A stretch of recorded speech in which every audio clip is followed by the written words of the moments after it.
entre las nubes más altas del continente sudamericano, donde el viento arrastra secretos antiguos y las cumbres parecen tocar lo divino, se levantó un imperio tan improbable como fascinante, nacido no en los fértiles valles de ríos caudalosos como Egipto o Mesopotamia, sino suspendido en terrazas talladas a mano en precipicios verticales. El imperio inca, o como ellos lo llamaban con solemnidad sagrada, el Tawantinsuyo. En un paisaje donde el sol abraza durante el día y el hielo muerde durante la noche, los incas hicieron de lo imposible su rutina. Allí donde otros imperios sucumbieron ante desiertos o invasores, ellos construyeron un estado vasto y cohesionado sobre la columna vertebral de los Andes. Un territorio que abarcó más de 4.000 kilómetros desde las selvas ecuatoriales hasta las sequedades del Atacama, conectando climas tan diversos que podían cultivar papas resistentes a menos 5 grados centígrados y maíz que necesitaba calor tropical.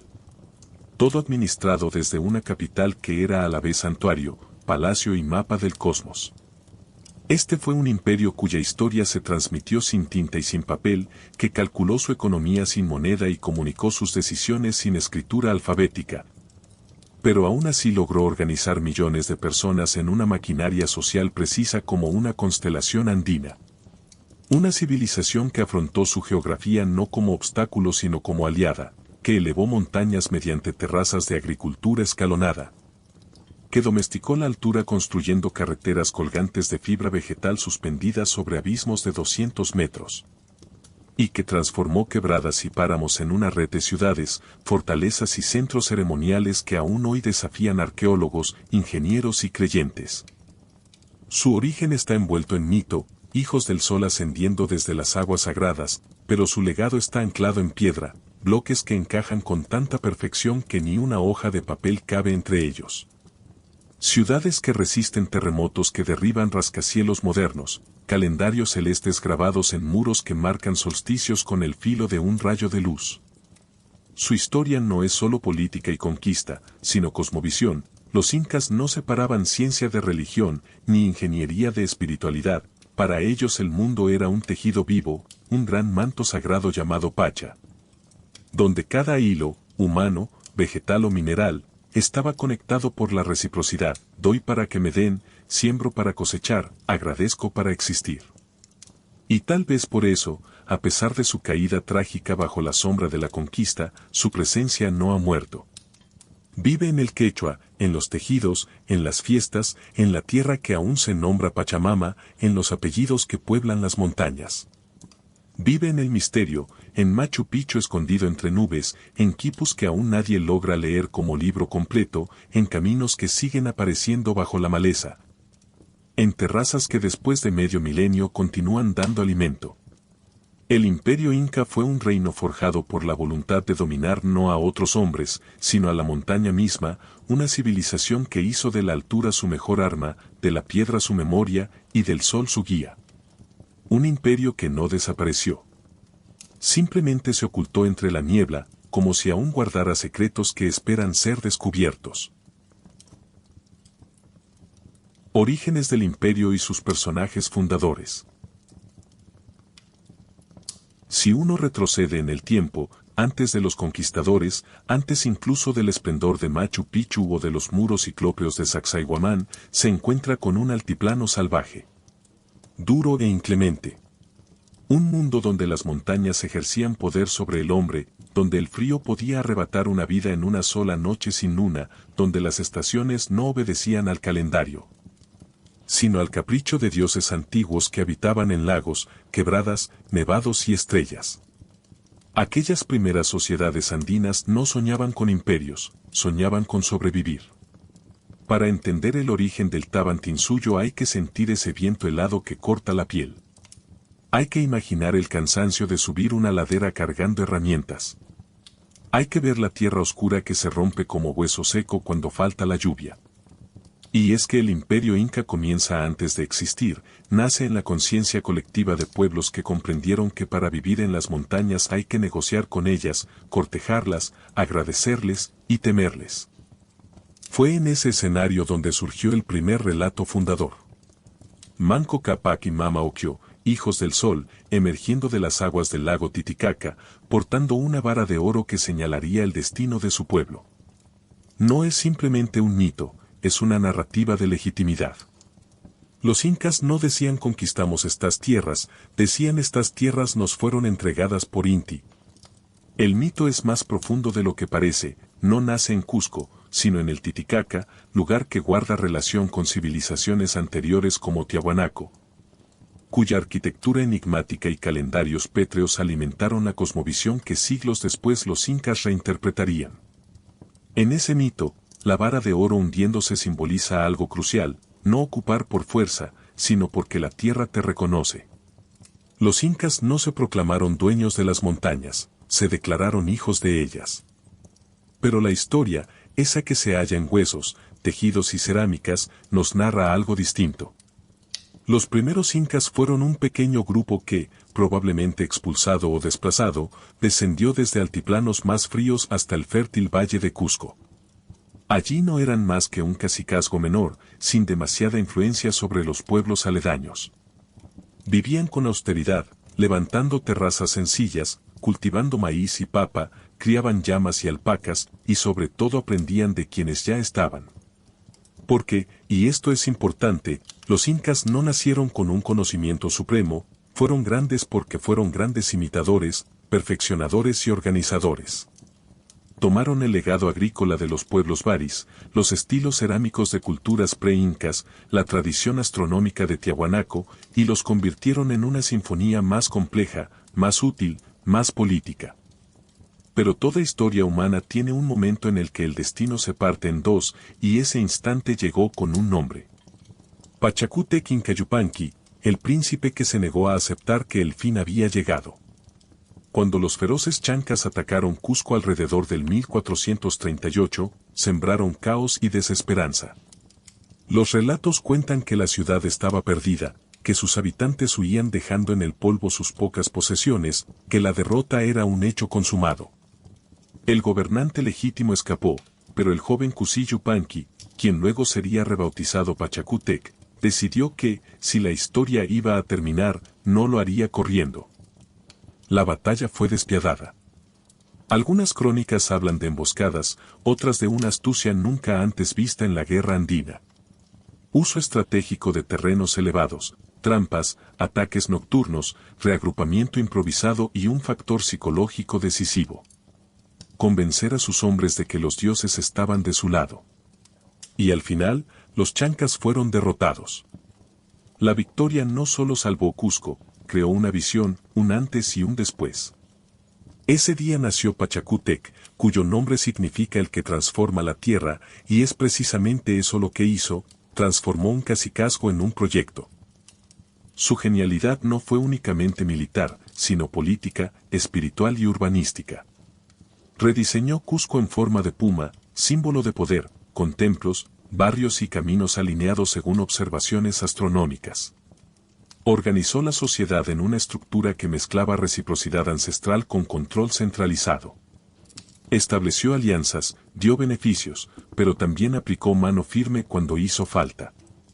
Pero lo que quizá mejor define a Pachacútec fue que construyó un relato, no solo éramos un pueblo, ahora somos los hijos del sol, enviados para ordenar el caos del mundo.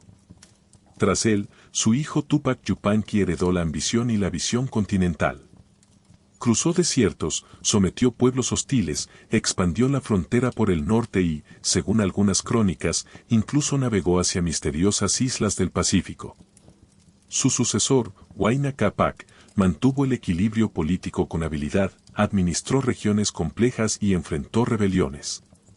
Para su tiempo, el imperio estaba en su máxima extensión, un gigante de piedra, maíz, oro y fe. Sin embargo, ese gigante tenía grietas invisibles. La viruela llegó antes que los conquistadores, y se llevó al emperador, dejando tras de sí un vacío y dos herederos, Atahualpa y Huáscar.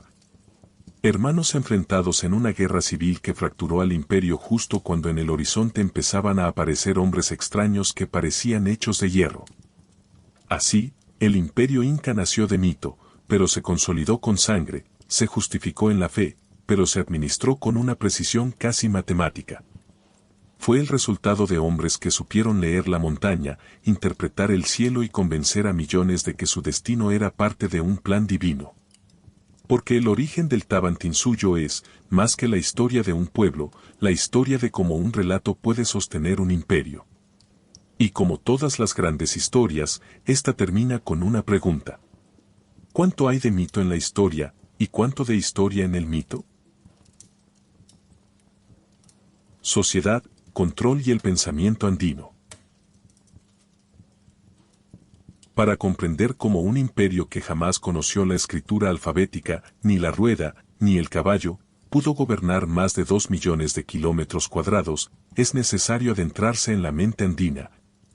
En esa forma particular de concebir el mundo, en la que la comunidad era más importante que el individuo y donde la naturaleza no era un entorno, sino una entidad viva con derechos, humores y voluntad.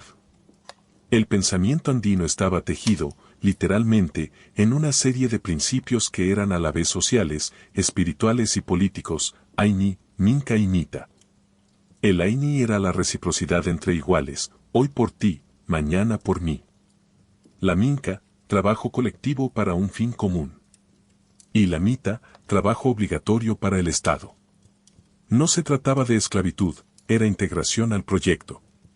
A cambio, el Estado aseguraba alimento, protección y ritos. Por ello, aunque hoy la Mita pueda verse como opresión, en aquel contexto significaba pertenecer, ser parte de algo mayor que uno mismo. El pensamiento andino entendía la vida como un tejido, si un hilo se rompe, el textil se daña. La sociedad estaba organizada como una estructura escalonada que reflejaba el orden del cosmos. En la cúspide, el Sapa Inca, hijo del sol. Luego la realeza, la panaca, linaje, la nobleza provincial, los administradores, los artesanos especializados y los agricultores. No era una sociedad plana, pero lo interesante es que la desigualdad no era vista como injusta, sino como natural. Los dioses habían creado jerarquías desde el origen, cielo, tierra, inframundo. Machu Picchu no es solo piedra, es cosmología. Los templos estaban alineados al solsticio no por decoración, sino porque los incas creían que, si el sol no era observado, celebrado y agradecido, podía desaparecer. El pensamiento andino no era superstición, era lógica espiritual, si la naturaleza da, la naturaleza debe recibir.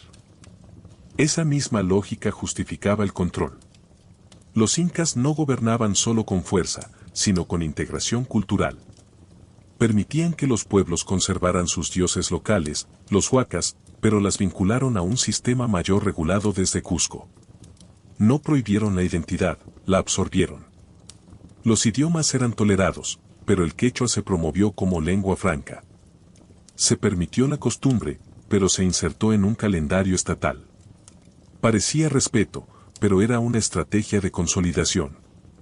El Tawantinsuyo fue un imperio que administró no solo cuerpos, sino ideas. El pensamiento andino, con su valoración del orden, la dualidad y el equilibrio, encontraba sentido en ser parte del todo. Obedecer no era derrota, era armonía. La lectura moderna de estos mecanismos oscila entre el asombro y el debate. Para algunos, el Estado Inca fue una brillante maquinaria de organización social, donde nadie moría de hambre y donde el sentido de pertenencia era poderoso. Para otros, fue un sistema cerrado, rígido, donde la libertad individual quedaba subsumida a la voluntad del soberano. Y sin embargo, juzgar el pasado con ojos modernos es arriesgarse a leer una novela con el final en la primera página.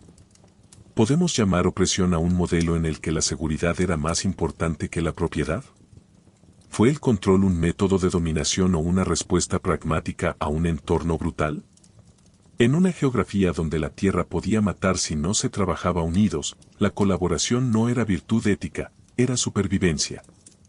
Lo cierto es que la sociedad inca construyó un orden donde la identidad colectiva era el eje del universo. Cada terraza agrícola, cada camino, cada ritual tenía un propósito social. Se trabajaba para vivir y se vivía para sostener el tejido. El pensamiento andino no solo creó un imperio en las montañas, convirtió la montaña en imperio. Para sus habitantes, el sol brillaba porque había ojos que lo miraban, el maíz crecía porque había manos que honraban la tierra, y el Estado existía porque mantenía el equilibrio entre el hombre y los dioses. En aquel mundo áspero, de nevados que parecían gigantes dormidos y lagunas donde se creía escuchar susurros de espíritus, ser parte del colectivo no era una obligación, era una promesa de continuidad. La piedra, el maíz, el ritual y la ley no estaban separados, eran facetas de una misma verdad. En los Andes, solo se sobrevive juntos. Conquistas, resistencia y tragedias sociales. La expansión del imperio inca no fue un proceso repentino ni un rayo de inspiración política. Fue una construcción gradual de ambición, necesidad y legitimación religiosa, sostenida por una maquinaria estatal sin precedentes en la historia andina. Desde su reducido territorio inicial en el Valle del Cusco, los incas comenzaron a extenderse bajo el mandato de Pachacútec, el arquitecto político del imperio. Fue él quien entendió que la geografía andina era una prisión si se aceptaba como tal, pero una fortaleza si se dominaba. Bajo su reinado se instauró el sistema de integración administrativa y se perfeccionó la estrategia militar del abrazar para gobernar. Conquistar, reubicar poblaciones, adoctrinar con rituales, construir caminos y establecer centros administrativos. Así, sin prisa, pero sin permitir retrocesos, el Cusco extendió su sombra hacia el Collasuyo al sur, el Chinchay-Suyo al norte, el Antisuyo hacia la selva y el Contisuyo hacia la costa. Los incas se presentaban no como conquistadores sino como ordenadores del caos, enviados del sol para poner disciplina donde antes había desorden. Pero esa narrativa celestial caminaba de la mano con ejércitos de decenas de miles de hombres. Sin embargo, la expansión nunca fue tan tersa como las crónicas posteriores quisieron hacer creer. Hubo resistencia. Hubo sangre. Y hubo pueblos que jamás olvidaron. El caso de los Chimú es un ejemplo emblemático. Herederos de una gran civilización de orfebres, artesanos y comerciantes, no entregaron Chan Chan sin luchar. Los incas debieron esperar el desgaste y el desabastecimiento producido por el control de los canales hasta que la ciudad cayó y con ella su libertad política. Pero la tragedia más silenciosa vino después. Miles de artesanos chimú fueron desplazados hacia Cusco y otras regiones como Mitmacuna. La estrategia era sencilla: desarticular la memoria, romper la continuidad, sembrar la identidad inca en la tierra y en la mente. A ojos modernos, fue una forma temprana de ingeniería social. A ojos antiguos, fue el precio de la estabilidad. Otro episodio que muestra la dualidad entre gloria y tragedia es la expansión hacia la región mapuche en el actual Chile. Allí el orgullo imperial chocó con pueblos cuyo espíritu guerrero era tan feroz como su arraigo a la tierra. Los mapuche no se dejaron absorber, lucharon con tal brutalidad y constancia que los incas nunca lograron dominar más allá del río Maule. De esta frontera nació una idea inca poco mencionada: el límite de un sueño. Incluso los hijos del sol comprendieron que el mundo tenía bordes y que algunos pueblos preferían la muerte antes que la sumisión. Una lección que, curiosamente, repetiría siglos después contra los españoles. Y sin embargo, el episodio de conquista más dramático no vino de la espada ni de la rebeldía, sino de una tragedia microscópica. La llegada de enfermedades europeas antes de la invasión formal. Cuando Francisco Pizarro pisó tierras andinas, el imperio ya estaba roto por dentro. La viruela, invisible, implacable, incomprensible, había diezmado a la población y matado al emperador Huayna Cápac, desencadenando una guerra civil entre Huáscar y Atahualpa. Lo que la espada española logró en pocos años, la enfermedad lo había hecho en meses. No fue solo una tragedia biológica, fue un cataclismo social. Colapsaron las redes administrativas, se fracturó la autoridad, los caminos se llenaron de huérfanos y cadáveres, los rituales perdieron su eficacia ante un enemigo que no se veía. El pensamiento andino, basado en reciprocidad con los dioses, se quebró ante la ausencia de respuesta divina. El sol no defendió a sus hijos. La montaña no habló. Y ante esa grieta espiritual, la dominación externa encontró terreno fértil. Así, las conquistas del imperio inca fueron epopeyas de ingeniería política, pero también relatos de desarraigo y pérdida, un imperio que integraba culturas a la fuerza mientras otorgaba estabilidad. Un estado admirado por su organización pero temido por su disciplina. Un sueño que aspiraba a unir los Andes bajo un solo sol. Sin imaginar que la tragedia final no llegaría con un ejército de igual tamaño, sino con un puñado de hombres, caballos desconocidos y gérmenes para los cuales no existía defensa. Fue, en última instancia, el recordatorio más brutal de que ninguna superestructura humana es invulnerable y que las conquistas, en cualquier época, se escriben con la misma tinta, ambición, resistencia y tragedia. Legado e interpretaciones modernas. Hoy día, al contemplar los restos del imperio inca, es inevitable sentir que su legado habita simultáneamente en la piedra, en el pensamiento y en la identidad de millones de personas. No se trata simplemente de ruinas imponentes como Machu Picchu, Sacsayhuamán u Ollantaytambo, sino de una herencia intangible que continúa moldeando la cultura andina moderna. La organización comunitaria, la relación espiritual con la naturaleza, la percepción del tiempo como un ciclo y no como una línea, y la idea de que el individuo se completa en la colectividad. El Tawantinsuyo fue más que un territorio, fue una cosmovisión, una red que conectaba el espíritu humano con la montaña, la productividad con el ritual, la agricultura con los dioses. Cuando se caminan los andenes construidos hace más de 6 siglos, aún utilizados en la actualidad, se caminan las huellas de una civilización que nunca concibió el abandono. Que consideró la tierra un ser vivo y no un recurso. En un mundo moderno que enfrenta crisis climáticas, muchos especialistas revisan las técnicas agrícolas incas, terrazas, canales, conservación de suelos, domesticación de semillas. Como modelos sostenibles concebidos siglos antes de que existieran palabras como ecología o medio ambiente. Las interpretaciones académicas sobre el imperio inca han oscilado a través del tiempo, influenciadas tanto por la evidencia como por la política.